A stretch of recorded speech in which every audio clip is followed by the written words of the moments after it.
मैं आपकी उम्र जानता हूँ कि आप कितने साल के हैं। इस वीडियो में आपसे सिर्फ 5 सवालात किए जाएंगे जिनके जवाबात देने के बाद आपको आपकी बिल्कुल ठीक ठीक उम्र 100% गारंटी के साथ बता दी जाएगी।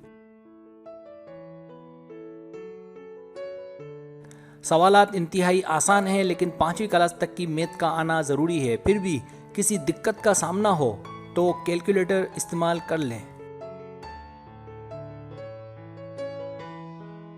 सब्सक्राइब, जो लोग मेरी वीडियोस को शौक से देखते हैं और पसंद करते हैं उनसे गुजारिश है मेरे चैनल को सब्सक्राइब कर दें और बेल आइकन को दबा दें। अगर आप ऐसा कर लेंगे तो मेरी आने वाली नई वीडियो पलक झपकते आप तक पहुंच जाएगी और आपको मेरी वीडियोस को तलाश करने की ज़रूरत पेश नहीं आएगी।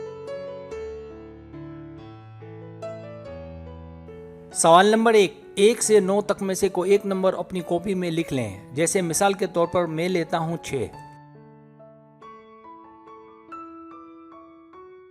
सवाल नंबर 2, आपने 6 सोचा है तो इसको 2 से ज़रब दें या मल्टीप्लाई करें और उसमें 5 जमा या ऐड करें। जैसे मिसाल के तौर पर आपने 6 सोचा है तो उसको 2 से मल्टीप्लाई कर दें। तो 6 को जब 2 से मल्टीप्लाई करेंगे या ज़रब करेंगे तो हमारे पास जो जवाब आएगा वो आएगा 12। अब जो भी आपका जवाब आए इसमें 5 जमा करें। तो हमारा जवाब चूँकि 12 आया था तो इसमें जब 5 जमा करेंगे तो हमारे जो आंसर आ जाएगा 17। तो आप देख सकते हैं कि सीधी याद पर मैंने जो आंसर 17 लिखा हुआ है।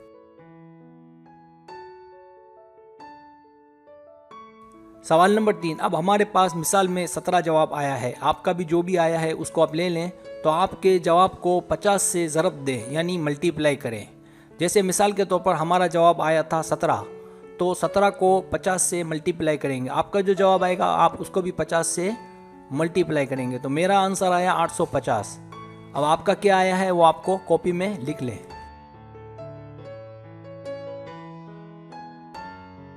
सवाल नंबर 4, अब इस मिसाल में जवाब 850 आया है, आपका कुछ और आया होगा। अब अगर आपकी तारीख पैदाइश इस साल में नहीं आएगी और गुजर गई है तो 1767 यानी 1767 जमा करें। जैसे 850 जो कि मेरा आंसर आया था, आपका भी कुछ न कुछ आया होगा, उसमें आपको 1767 जमा करने हैं।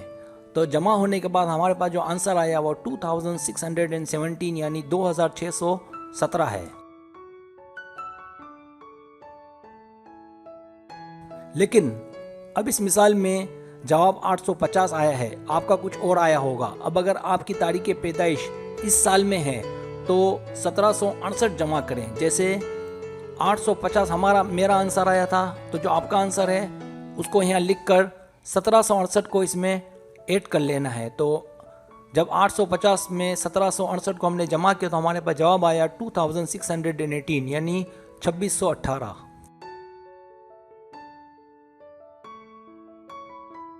सवाल नंबर 5, अब अगर आपकी तारीख पैदाइश इस साल में नहीं है और गुजर गई है तो आपका जवाब अभी जो हमने हल किया आया था 2617। इसमें से अपनी डेट ऑफ बर्थ या तारीख पैदाइश को निकाल दें या सब्ट्रैक्ट कर लें। जैसे अगर आपकी तारीख पैदाइश 1990 है तो 2617 में से 1990 माइनस कर लेंगे यानी कि नफ़ी कर लेंगे तो हमारे पास आंसर आएगा 627।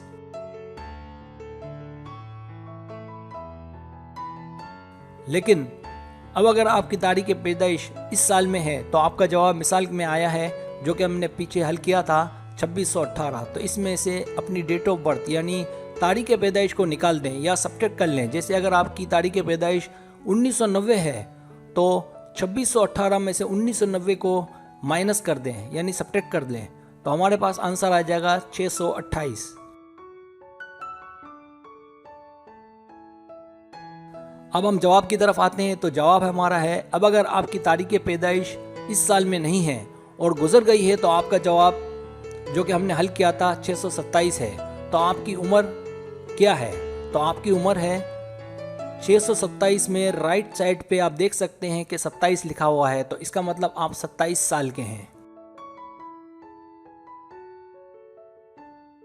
अब अगर आपकी तारीख पैदाइश इस साल में है तो आपका जवाब 628 है। तो आपकी उम्र क्या है? तो आपकी उम्र है 628। देखें लेफ्ट पे लिखा हुआ है तो 628 में जो राइट साइड पे 28 लिखा हुआ है तो आप 28 साल के हैं।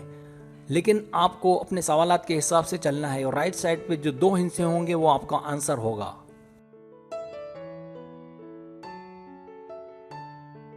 सब्सक्राइब, अगर आपको मेरी वीडियो पसंद आए तो बनाए मेहरबानी सब्सक्राइब करें, लाइक करें, शेयर करें, अपने दोस्तों से कहें। सब्सक्राइब करने से होता है हमारा जो चैनल है वो ग्रो करता है, आगे बढ़ता है। वीडियो देखने का बहुत शुक्रिया। अल्लाह हाफिज़।